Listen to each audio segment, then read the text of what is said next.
बात फैज खान साहब बोल रहे हैं। मैं इसलिए पूछ रही हूं मुमताज जी, क्योंकि ये बार बार देखिए, धर्मनिरपेक्ष तो मुझे लगता है कि इस वक्त मुख्यमंत्री को भी दिखना चाहिए, और मैं इसलिए बहुत पूरी जिम्मेदारी के साथ कह रही हूं, क्योंकि आज भी मुख्यमंत्री हिंसाग्रस्त इलाके में या फिर उन पीड़ितों से नहीं मिली, बल्कि अब आज भी वो वक्फ की कानून पर मौलानाओं से मिल रही हैं। तो हम बार बार ये कहते हैं कि हम बार बार सेक्युलर भावना की बात करते हैं, लेकिन वो सेक्युलर भावना पश्चिम बंगाल में नजर नहीं आ रही है। आप कोर्ट की बात करिए, यूपी की बात कर लीजिए ना। आप तो हर डिबेट में यूपी लाते हैं, उस पर बोलिए ना, आपका तो फेवरेट टॉपिक है। नहीं, बोलिए यूपी में बोलिए। देखिए, ऐसा है, मैं सबसे पहले बताऊं कि देखिए, सुप्रीम कोर्ट में जो जिस तरह की बहस हो रही है, और मेरी जो सीनियर एडवोकेट हैं सैयद फरमान अहमद नकवी, उनसे मेरी तफसील से बात हुई है। ठीक है। और उन्होंने जो बात बताई है वो बहुत बड़ी, कि सुप्रीम कोर्ट ने बाकायदे सवाल किया है, जिसको ये जलेबी बना रहे थे अभी हमारे फैज साहब, वो सवाल किया कि अगर आपके धार्मिक मामलों में, आपके मठ में, आपके मंदिर में अगर किसी मुस्लिम को बनाया जाएगा तो आपको कैसे लगेगा। ये देखिए, मैनेजमेंट में मैं हूं। सुप्रीम कोर्ट ने क्लोज कर दो भैया, मंदिर के मैनेजमेंट में मैं हूं। मैं पुजारी नहीं हूं सुचरिता जी, मैनेजमेंट में हूं। ये देखिए, आप हर जगह हनुमान मंदिर का मेंबर हूं। आप हर जगह, मैं व्यवस्था में हूं, मैं पुजारी नहीं हूं, यहाँ का मैनेजमेंट में। आप हर जगह हैं, लेकिन एडमिनिस्ट्रेशन में हूं। आप मस्जिद का भी दिखा दीजिए, कोई हो तो दिखाइए मस्जिद का। अरे वो मस्जिद में नहीं है ना कोई, मस्जिद में इमाम अमित शाह जी नहीं बन रहे हैं ना, मस्जिद में इमाम अमित शाह जी नहीं बन रहे हैं, किरण रिजिजू मौजन नहीं बन रहे हैं, व्यवस्था में दो गैर एक्सपर्ट मस्जिद का दिखाइए, आप मुसलमान गैर मुस्लिम एक्सपर्ट को लाया जा रहा है एडमिनिस्ट्रेशन के लिए। सर्टिफिकेट है तो है, देखिए हम एडमिनिस्ट्रेशन में है मंदिर के, बहुत पुजारी नहीं है, धार्मिक मामलों में हस्तक्षेप नहीं करेंगे, लेकिन मस्जिद, और हमें पूरी उम्मीद है कि सुप्रीम कोर्ट से इंसाफ मिलेगा। और ये लोग जो जलेबी बना रहे हैं, जो देश को जलेबी नहीं, सच्चाई है। सुप्रीम कोर्ट सदस्य हैं मंदिर समिति के। आज आपको भरोसा है ना, आपको भरोसा है ना सुप्रीम कोर्ट पर, आपको भरोसा है ना? हमें भरोसा है। हाँ, बस अच्छी बात यह है कि सुप्रीम कोर्ट पर अभी भी भरोसा है। अच्छी बात यह है कि सुप्रीम कोर्ट पर अभी भी भरोसा है, सरकार पर तो नहीं है। ये तो फैक्ट है ना, सरकार पर तो नहीं है। चाहती सरकार पर भरोसा पर है, ये अच्छी बात है। सरकार पर भरोसा न किसानों को है, न नौजवानों को है, न मुसलमानों को है। बहुमत में एनडीए की सरकार चल रही है। तब भी तीसरी बार जनता ने वोट देकर तब भी तीसरी बार भरोसा नहीं है। हार गए, क्या बात कर रहे हैं? यूपी में हार गए। लोकसभा चुनाव था कि विधानसभा चुनाव था? विधानसभा की लोकसभा चुनाव, क्या बात कर रहे हैं? अरे मुमताज जी कैसी बात करते हैं भाई? किसी को भरोसा नहीं है। नहीं मुमताज जी बात कर रहे हैं। अरे भाई मुमताज जी, एक मिनट रुकिए। मुमताज जी, एक सेकंड, खुश हैं? किसी को भरोसा नहीं है, तब भी तीसरी बार सरकार बन गई है। किसी को भरोसा नहीं है। नहीं, ये ठीक है, नहीं है ये। आप बार बार इस बात को हाईलाइट करना चाहते हैं। एक सेकंड, क्यों नहीं 400 पार चले गए? संविधान ने व्यवस्था दी है, 400 पार चले गए। आपके सीने पे सांप लौटता, 300 पार कर लिए तो भी 400 लौट रहा है।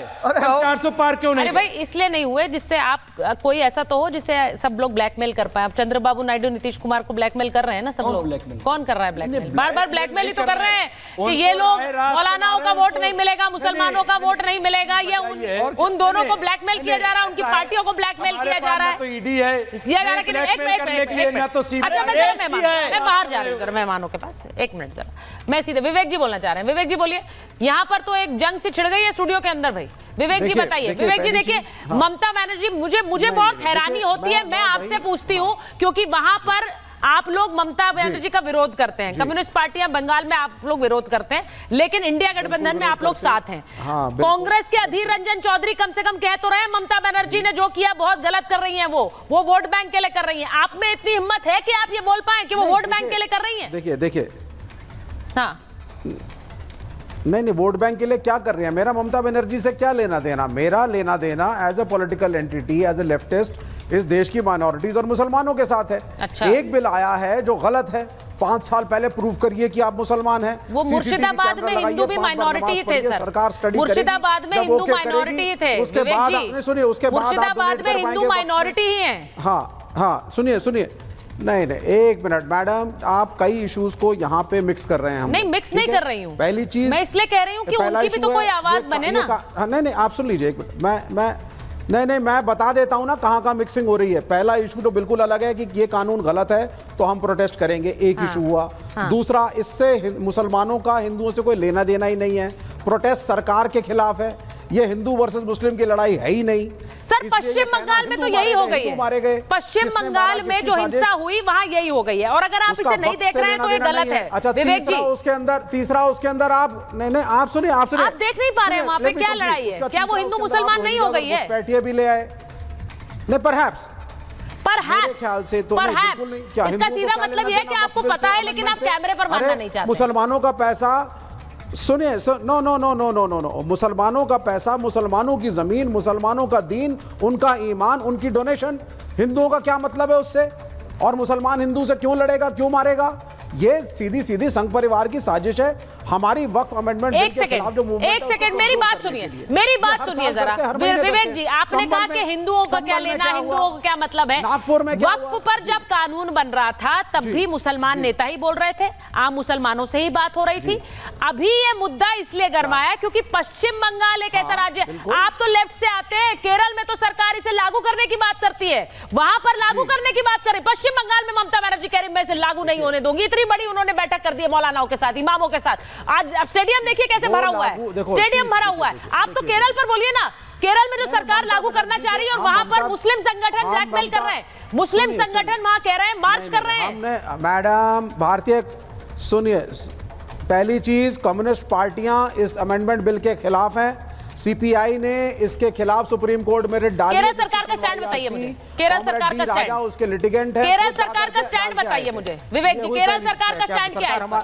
सरकार में सीपीआई नहीं है। केरल सरकार का स्टैंड बताइए ना सर, मैं तो आपसे पूछ रही हूँ, आप ऑन रिकॉर्ड बताइए केरल सरकार का स्टैंड क्या है इस पर? हम इस बिल को नहीं मानते। नहीं तो सरकार का स्टैंड है, इस बिल को सरकार का स्टैंड है, इस बिल के खिलाफ प्रोटेस्ट, ये सरकार का स्टैंड है क्या विवेक जी?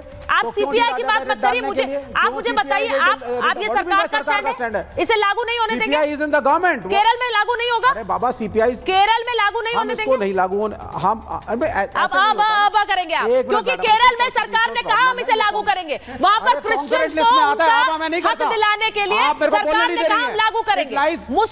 मुस्लिम संगठन वहां पर कह रहे हैं नहीं लागू होगा। अब सुन लीजिए मैडम, सुन लीजिए मैडम, कॉन्करेंट लिस्ट में आता है। मैंने इतनी बार आपसे सवाल पूछ दिया विवेक जी, आपके जैसा व्यक्ति जो खरा बोलता है, मैडम सुन तो लो ना, एक मिनट। नहीं, आपके जैसा व्यक्ति जो खरा बोलता है आज इसका जवाब डायरेक्ट नहीं दे पा रहा। कॉन्करेंट लिस्ट एक होती है, कैन आई स्पीक प्लीज बोलिए, can I speak for 10 second, I give you the answer. एक कॉन्करेंट लिस्ट है इस कॉन्स्टिट्यूशन में, स्टेट सब्जेक्ट अलग होता है, सेंट्रल का सब्जेक्ट अलग होता है। कॉन्करेंट लिस्ट में राज्य सरकार और केंद्र सरकार दोनों का ओवरलैप करता हुआ अगर कोई इशू है तो केंद्र सरकार का फैसला कॉन्स्टिट्यूशनली फाइनल है। तो फिर अगर फाइनल है तो बंगाल में भी फाइनल है, बिल्कुल।